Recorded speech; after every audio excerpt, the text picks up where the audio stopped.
Hello guys, আসসালামু আলাইকুম, welcome back to my channel. তো কেমন আছো সবাই? আজকে সবাই অনেক ভালো আছো। আলহামদুলিল্লাহ আমি অনেক ভালো আছি। তো সকাল সকাল বানিয়ে নিয়েছিলাম চা, তারপরে চা খেয়ে টিউশন চলে গিয়েছিলাম। টিউশন থেকে এসে দেখলাম পাপা এনেছে কচুরি, তো কচুরি খেয়ে নিয়েছিলাম। একটু খেতে খেতে মনে পড়লো আমার তো ভিডিওটাই করা হয়নি। তারপরে ভিডিও খাওয়ার লাস্টে একটু ক্লিপ নিয়েছিলাম, এই যে দেখো। আর ওনার এই তরকারিটা খেতে যে আমার এত মজা লাগে কী বলবো। তারপরে আমি কেটেছিলাম নারকেল, মানে ডাব ছিল সেটা নারকেল হয়ে গেছে হালকা হালকা।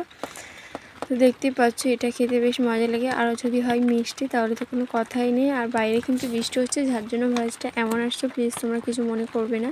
সো এই কদিন ধরে বেশি বৃষ্টি হচ্ছে। কাদের ওখানে কেমন বৃষ্টি হচ্ছে নিশ্চয়ই বলবে আমাকে কমেন্টে। তো চলো এখন এগুলোকে এখানে রেখেছি, এখন একটা চাকু নিয়ে আসি, নিয়ে ওখানে এগুলো তুলে খেতে হবে। তো চলো এখন যাওয়া যাক। তো চলে এসেছি আমি তোমাদের সামনে। তো এখন আমি এটাকে কাটবো আর খাবো। তোমরা কারা কারা নারকেল খেতে পছন্দ করো আমাকে কিন্তু নিশ্চয়ই বলবে।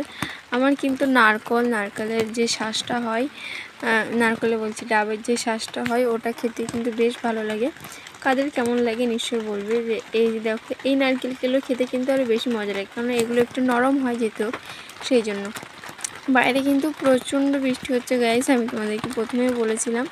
তো দেখো এখন দিদি আমাকে কী একটা জানি বলছিল, যার জন্য আমি অনেক হাসছিলাম। তো তারপরে এখন আমি দিদিকে একটু দেবো, কারণ আমি দিদির সামনে খাচ্ছি আর ক্যামেরার পিছনে আছে দিদিকে আমি একটু দিয়েছি, যেহেতু ক্যামেরা ধরে রেখেছে যার জন্য আমি এমনি পাকামা করছিলাম। তো পাপা এনেছে ডাব কেন এনেছে হঠাৎ করে? নারকেল খেলাম সেই জন্য। কেন এনেছে সেটা তো তোমরা বলবেই, তাই না? আসলে পাপা এনেছে ডাব চিংড়ি করার জন্য। আমাদের গাছের ডাবগুলো তো একদম খারাপ হয়ে গিয়েছে, যার জন্য পাপা আবার কিনে এনেছে। দেখো এই ডাবটার সাইজটা দেখো কত বড় আর কত সুন্দর ডাবটা। এই যে দেখো ডাবটার ভিতরে কিন্তু পানি আছে। এই পানিটা যে এত বেশি সুন্দর মিষ্টি ছিল কি বলবো, মনে হচ্ছে এর মধ্যে কেউ মিষ্টি ঢেলে দিয়েছে, মিষ্টির রস এমন। তারপরে মা মাছ ভেজে রেখে দিয়েছিল পুঁটি মাছগুলো এমনি খাওয়ার জন্য, আর এগুলো মাছ ঝাল করবে যার জন্য। তো কাদের কাদের ভাজা মাছ খেতে ভালো লাগে নিশ্চয়ই বলবে। তো এখানে ডাব চিংড়িটা হয়ে গিয়েছে, ডিকির মধ্যে নিয়ে নিয়েছি। এখন এটা দিতে যাবো আপাকে, কারণ আপা খেতে চেয়েছিল ডাব চিংড়ি, তো যার জন্য মা বানিয়ে দিয়েছে। এখন আমি যাচ্ছি, এখন যাচ্ছি বড় মামার বাড়িতে। আমি কি বলেছি নিশ্চয়ই তোমরা শুনতে পাওনি স্কুটির আওয়াজে। তো আমি বলেছিলাম আমি এখন যাচ্ছি বড় মামাদের বাড়িতে। চলো এখন দেখা হচ্ছে লাঞ্চের সময়। তো লাঞ্চের সময় তো আমি লাঞ্চটা বড় মামাদের বাড়ি থেকেই করে এসেছিলাম, কিন্তু বাড়িতে কী রান্না হয়েছে সেটা তোমাদের সঙ্গে একটু শেয়ার করি।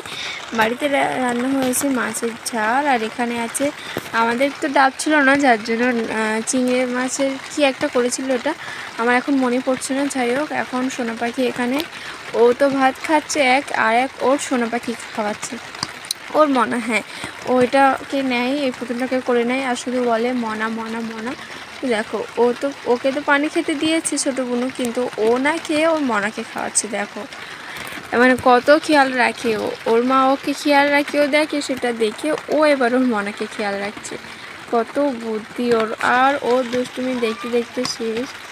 ও দুষ্টুমি দেখলে না হাসি পাবে এত, সত্যি কি বলবো।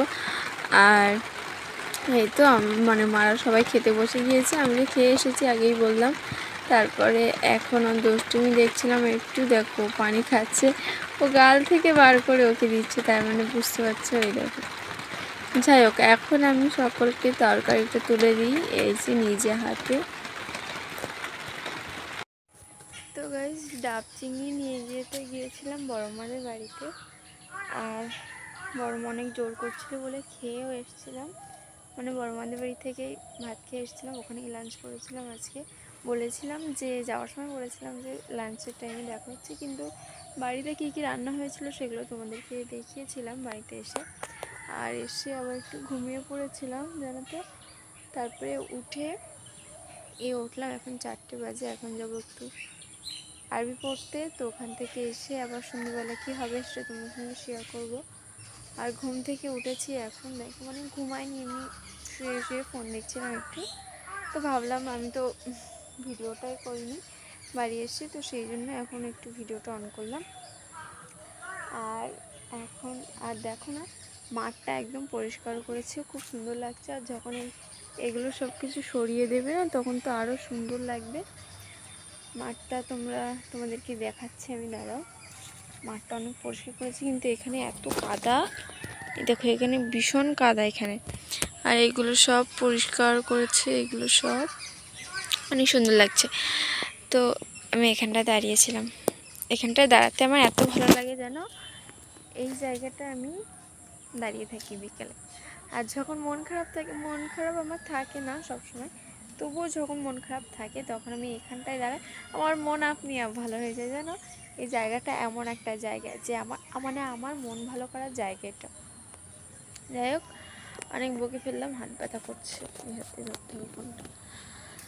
তো এখন যাব পড়তে, হাত মুখ ধুতে হবে, আর তারপরে কিছু খেয়ে পড়তে যাবো। কী খাবো, আমার খাবার থাকলেও মনে হয় কী খাবো, আবার খাবার না থাকলে তো মনে হয় যে কী খাবো, কিছু তো নেই, এরকম মনে হয়। সবারই বোধহয় এরকম মনে হয়, না থাকলে মনে হয় কী খাবো, কিছু তো নেই, থাকলে মনে হয় কোনটা খাবো, এরকম।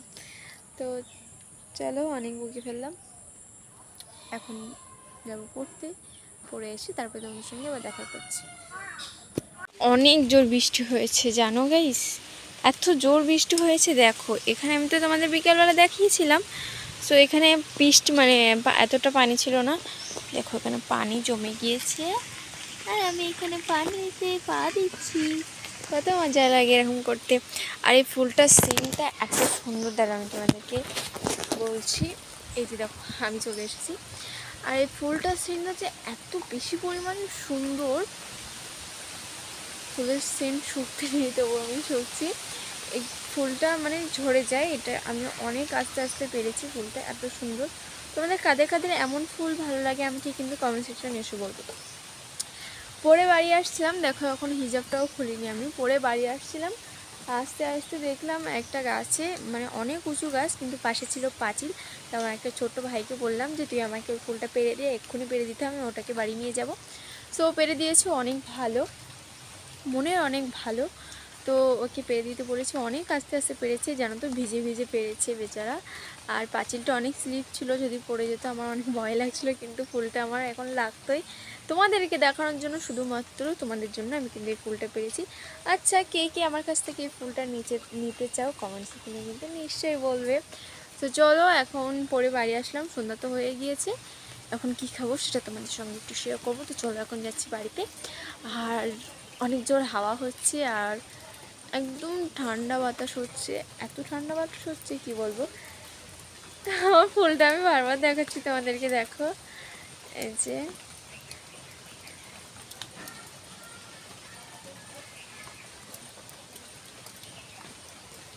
কত সুন্দর, তাই না?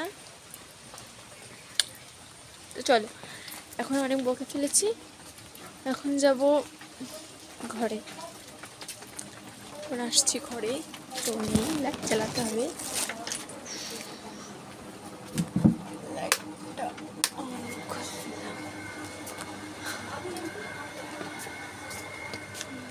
মোটর চালু হয়ে গিয়েছে, দেখো ফুলটা দেখেছো আমার হাতে এখনো আছে। মোটরটা বন্ধ করে দিই, আমার হাত কিন্তু ভিজে ছিল, কোনো ব্যাপার না। এখন চলো হিজাবটা খুলে তারপর তোমার সঙ্গে দেখা করছি আবার। আমি ফ্রিজ থেকে দুধটা বার করে নিয়েছি, সকালে চা করেছিলাম আর একটু রেখে দিয়েছিলাম, এতটা দুধ আমাদের লাগে না, 3-4 জন চা খাই, দেবো অল্প একটু পানি, মা বাড়িতে নেই, আমি আর দিদি চা খাবো। চলো এটাকে এখন এসে বসিয়ে দিই, পড়ে যাচ্ছি না ভাই, আবার দুধ আনতে হবে, ওর নিচে তো অফ করে রেখেছি, চলে গিয়েছে। এতে দেবো একটু অল্প পানি, দিয়ে দিচ্ছি হাফ কাপ পানি, হাফ কাপ দিয়ে দিয়েছি। এবার এটা একটু গরম হওয়ার পরে এর মধ্যে দেবো চা চিনি, ততক্ষণ এটা হোক, আর ততক্ষণ আমি এই ঘরে সন্ধ্যাটা দিয়ে নিই, দাঁড়াও। এই যে চলে এসেছি, সো তোমরা কারা কারা দেখো না এই ঘরটা কতটা অগোছালো, এই ঘরটা সবসময় অগোছালো হয়ে থাকে, মানে এই ঘরটায় যেহেতু কেউ থাকে না, কারোর থাকা পড়ে না এই ঘরটায়, আর তার মধ্যে এই ঘরে আমি রাখি আমার এইসবগুলো, মানে এখানে ফুটে গিয়েছিল, এবার এর মধ্যে চা দিয়ে দেব। চাটা ফুটে গিয়েছে গাইস, এবারে দিয়ে দিচ্ছি চা।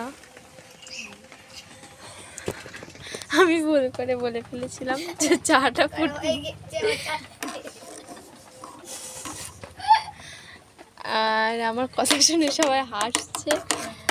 দেখো এখানে চাটা, এবারে চা বলতে পারি, তখন ছিল দুধ, এখন চা দিয়ে দিয়েছি, এখন হয়ে গেছে চা।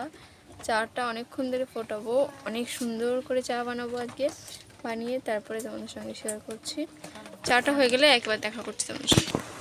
গাইস দেখো এখনও চা খাবে, কিন্তু চাটা গরম, আমি ওর মুখে দিতে পারছি না, যার জন্য কাঁদছে। দেখো ওর মুখের সামনে নিয়ে গেলে কাঁদছে। এখন যাচ্ছে ছোটো আন্টির কাছে, ছোটো আন্টি আসে, গরম গরম দিস না, গরম বাবা। এখন চাটা আমি বানিয়ে নিয়েছি, এখন চাটা খাবো। মা ওকে চা ভাত খাওয়াচ্ছে, ভাত খাবে না, এখনো খাবে চা। খাও বাবা খাও।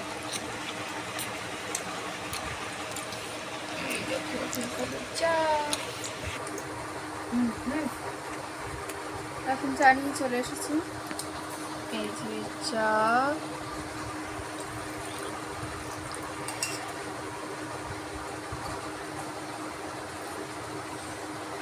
দেখা যাচ্ছে আমাকে রহন বুড়ো এখন খাবে চা। আমাদেরকে চা খেতে দেখে ছোটো চা খাওয়া ইচ্ছা হয়েছে। ভীষণ কড়া করে চা করেছে, অনেকগুলো লিকার দিয়ে।